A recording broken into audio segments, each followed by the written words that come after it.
یہ نبی کریم صلی اللہ علیہ وسلم کے ذریعے سے اہل ایمان کو کہا جا رہا ہے، ان کی حوصلہ افزائی کی جا رہی ہے۔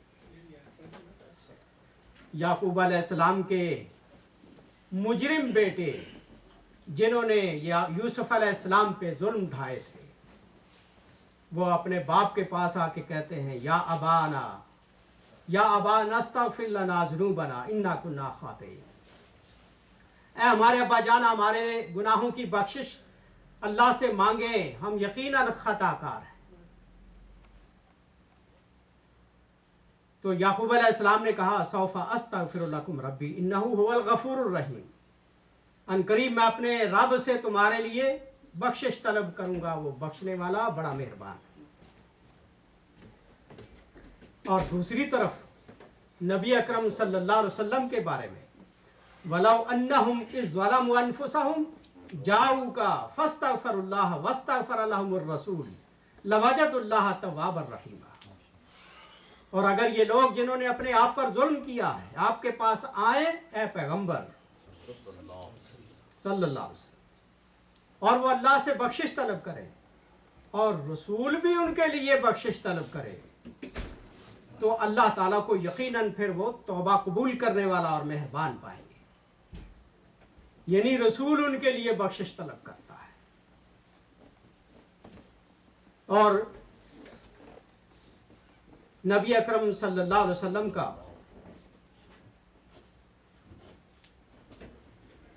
بخشش طلب کرنا یہ ایک بڑا نکتہ ہے کہ اس زمانے میں صحابہ کرام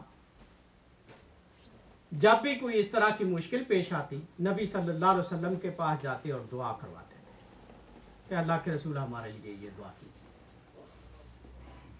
یہ تو ان کو بڑا غنیمت موقع ملا ہوا تھا، لیکن ہم جو اس زمانے میں جی رہے ہیں ہم نبی اکرم صلی اللہ علیہ وسلم کے پاس حاضری نہیں دے سکتے، تو اس کے متبادل اللہ تعالیٰ نے ہمیں یہ تحفہ دیا کہ فَإِنَّ الرَّعِيلَ الْأَوَّلِ كَانَ بِمُتَنَاوِلٍ يَدَهُمْ أَن يَحْضُرُوا النَّبِيَّ صلی اللہ علیہ وسلم، وہ تو بذات خود حاضر ہو کر حضور سے بخشش کی دعا کروائیں، جیسی بھی دعا کروائیں۔ اور وہ مبارک دور گزر گیا، لم يبقى للناس طریق الا ان يصلوا علی النبی صلی اللہ علیہ وسلم، اب ایک طریقہ باقی رہ گیا ہے کہ نبی اکرم صلی اللہ علیہ وسلم پر درود و سلام بھیجیں۔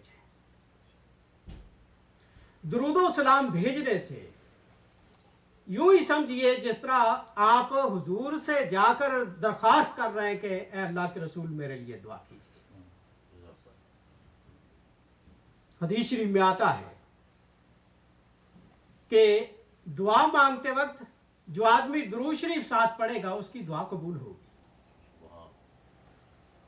تو آج اگر پیغمبر صلی اللہ علیہ وسلم ہمارے درمیان میں موجود نہیں ہے تو درود شریف پڑھ کے ہم ان کی حاضری کا جو ہے وہ تلافی کر سکتے ہیں۔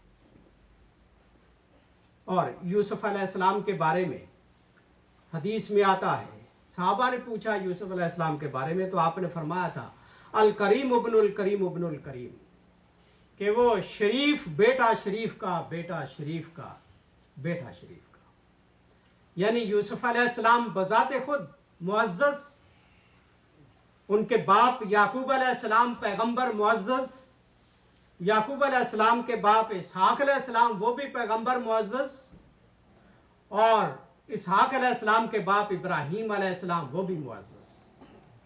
تو یہ شرف حاصل ہے 4 پشتوں تک حضرت یوسف علیہ السلام۔ یوسف علیہ السلام کا واقعہ سورہ یوسف میں وہ اپنے خواب کا ذکر اپنے باپ کے پاس کرتے ہیں، انی رأیت احد عشر کوکبا والشمس والقمر رأیتهم لی ساجدین، ابا جان میں نے خواب میں دیکھا ہے کہ 11 ستارے، سورج اور چاند یہ سب مجھے سجدہ کر رہے ہیں۔ یہ یوسف علیہ السلام اپنے خواب کا اظہار کرتے ہیں۔ تحققت رؤیا یوسف ھذی بعد بضع سنوات بحیث خر له اخوته سجدا حین دخلوا علیہ فی مصر آمنین، کئی سالوں کے بعد یوسف علیہ السلام کے جدا ہونے کے بعد کئی سالوں کے بعد جا کے یہ خواب پورا ہوا کہ بھائی ان کے جا کے ان کے سامنے سجدہ ریز ہوئے مصر میں، جب اللہ تعالیٰ نے یوسف علیہ السلام کو حکم عطا تھا۔ وقد ذکر القرآن الکریم رؤیا النبی صلی اللہ علیہ وسلم ایضا، قرآن ہمارے آخری پیغمبر صلی اللہ علیہ وسلم کے خواب کا بھی تذکرہ کرتا ہے۔ لقد صدق اللہ رسولہ الرؤیا بالحق لتدخلن المسجد الحرام انشاءاللہ آمنین، یقیناً اللہ تعالیٰ نے اپنے رسول کے خواب کو سچ کر دکھایا ہے، یقیناً تم مسجد حرام میں امن کے ساتھ داخل ہوگے۔ یہ جب آیت نازل ہوئی، خواب نبی صلی اللہ علیہ وسلم نے دیکھا، تو ایک ہی سال کے بعد، یوسف کے بھائیوں کی طرح کئی سال نہیں گزرے، ایک ہی سال کے بعد اللہ تعالیٰ نے حضور کا خواب سچا کر دکھایا اور آپ نے فتح مکہ کیا۔ اور جس طرح یوسف علیہ السلام کے خلاف بھائیوں نے سازش کی، کانت معامرہ اخوہ یوسف ضد یوسف کما قال القرآن اقتلوا یوسف او اطرحوہ ارضا، کہ یوسف کو قتل کر ڈالو یا اس کو کہیں دور ویرانوں میں جا کے پھینک دو۔ یہ بھائیوں نے سازش کی، اور ادھر ہمارے آخری پیغمبر کے خلاف بھی سازشیں ہوئی۔ وکانت معامرات قریش ضد النبی صلی اللہ علیہ وسلم کما قال القرآن وَإِذْ يَمْكُرُ بِكَ الَّذِينَ كَفَرُوا لِيُثْبِتُوكَ أَوْ يَقْتُلُوكَ أَوْ يُخْرِجُوكَ، کہ اس وقت کو یاد کرو جب کافر لوگ منصوبے بنا رہے تھے، مکر و فریب کر رہے تھے کہ آپ کو قید کر ڈالیں یا آپ کو قتل کر دیں یا آپ کو جلا وطن کر دیں، لیکن خداوند عالم نے اپنے آخری پیغمبر کو کفار کی اس طرح کی شر سے بچا کے رکھا اور صحیح سلامت مدینے پہنچا دیا، اور فرمایا واللہ یعصمک من الناس، اور اللہ آپ کو لوگوں کے شر سے بچائے رکھے گا۔ یوسف علیہ السلام کے بھائی جب یوسف علیہ السلام کے سامنے پیش ہوتے ہیں تو کہتے ہیں یا ایھا العزیز مسنا واہلنا الضر وجئنا ببضاعۃ مزجاۃ فاوف لنا الکیل وتصدق علینا، اے عزیز مصر، بادشاہ مصر، ہمیں اور ہمارے خاندان کو بہت مشکل کا سامنا ہے، قحط سالی ہے، بھوک سے مر رہے ہیں، ہمارے پاس تھوڑی سی پونجی ہے، تھوڑی رقم ہے، اگر تو ہمیں ہماری ضرورت کے مطابق دے دے اور صدقہ ہم پر کرے، خیرات کرے تو تیری مہربانی ہوگی۔ تو یوسف علیہ السلام نے اپنے دشمن بھائیوں کو بھر کے اونٹوں کے بورے جو تھے وہ لدوائے تھے، اور ادھر نبی صلی اللہ علیہ وسلم کو آزمائش میں ڈالنے والے اہل مکہ، کذالک ابتلی اہل مکہ بالجدب، حضور جب مدینہ رخصت ہو گئے، بعد میں اہل مکہ دشمنان اسلام وہ ان پر بھی اسی طرح کی قحط سالی آئی، بارش نہ ہوئی، غلہ کہیں سے نہ ملے، بھوک سے تڑپ رہے تھے، اور جہاں سے غلہ باہر سے یہ برآمد کرتے تھے وہ راستے میں سمامہ بن اسال ایک حکمران تھا جس کے ساتھ اہل مکہ نے زیادتی کی عمرہ کرتے ہوئے، اس نے راستے میں غلہ بند کر دیا۔ بلاخر اہل مکہ یوسف علیہ السلام کے بھائیوں کی طرح بے کسی کی عالم میں یہ خط لکھتے ہیں کہ اے محمد صلی اللہ علیہ وسلم، ٹھیک ہے ہمارا تمہارا مذہب پہ اختلاف ہے، لیکن یہاں جو مر رہے ہیں یہ آپ کے خونی رشتے ہیں، یہ بھوک سے تڑپ رہے ہیں، اس لیے ان پر مہربانی کریں۔ تو نبی اکرم صلی اللہ علیہ وسلم نے اس بات کی پرواہ نہیں کی کہ ان کا مذہب کیا ہے اور انہوں نے میرے ساتھ کیا کچھ کیا ہے۔ سمامہ بن اسال کو حکم بھیجا کہ اہل مکہ کا غلہ جو ہے وہ جانے دے، اس کو روکے نہیں، تب جا کے ان کا وہ مسئلہ حل ہوا، ورنہ وہ بھوک سے مر جاتے اور تڑپتے رہتے۔ لیکن رحمت للعالمین نے اپنے دشمنوں کے ساتھ بھی، جو ان کے خون کے پیاسے تھے، جو انہیں مار ڈالنا چاہتے تھے، ہجرت کی رات سارے گھر کا گھیرا ڈالا ہوا تھا ننگی تلواروں کے ساتھ، اس پیغمبر نے دیکھیے اپنے ان دشمنوں کے ساتھ کیا رویہ اختیار کیا۔ لیکن افسوس ہے کہ ہمارے دشمن اس زمانے کے بھی نبی صلی اللہ علیہ وسلم کو ایک ظالم انسان بتاتے ہیں کہ جنگیں لڑتے ہیں اور وہ خونی ہے۔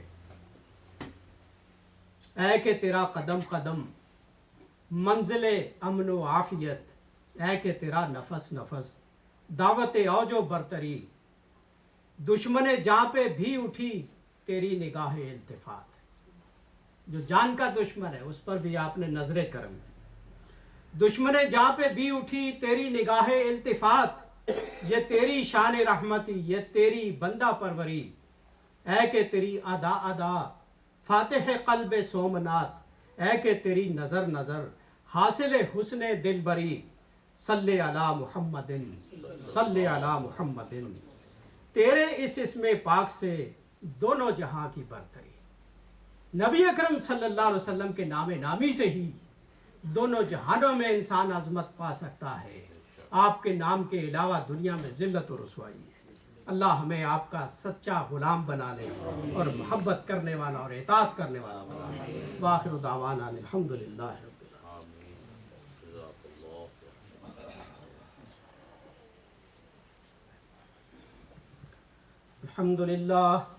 الحمدللہ رب العالمین والصلاة والسلام علی رسولہ الامین، اما بعد فیا معاشر المسلمین، اعوذ باللہ من الشیطان الرجیم، بسم اللہ الرحمن الرحیم۔ قال اللہ تعالی فی کلامہ الکریم، ان اللہ وملائکتہ یصلون علی النبی یا ایہا الذین آمنوا صلوا علیہ وسلموا تسلیما، اللہم صل علی سیدنا و مولانا محمد بعدد من صلی وصام، اللہم صل علی جمیع الانبیاء والمرسلین وعلی سائر الصحابۃ والتابعین وعلی عبادک الصالحین، اللہم اید الاسلام والمسلمین، اللہم انصر من نصر دین محمد صلی اللہ علیہ وسلم واجعلنا منہم، واخذل من اعرض عن دین محمد صلی اللہ علیہ وسلم ولا تجعلنا منہم، اللہم ارنا الحق حقا وارزقنا اتباعہ وارنا الباطل باطلا وارزقنا اجتنابہ، اللہم ثبتنا علی الاسلام، اللہم نور قلوبنا بنور الایمان، اللہم اغفر للمؤمنین والمؤمنات الاحیاء منہم والاموات، عباد اللہ رحمکم اللہ، ان اللہ یامر بالعدل والاحسان وایتاء ذی القربى وینہی عن الفحشاء والمنکر والبغی یعظکم لعلکم تذکرون، اذکروا اللہ یذکرکم وادعوہ یستجب لکم، ولذکر اللہ تعالی اعلی و اولی و اعز و اجل و اتم و اہم و اعظم و اکبر۔ اللہ اکبر اللہ اکبر اللہ اکبر اللہ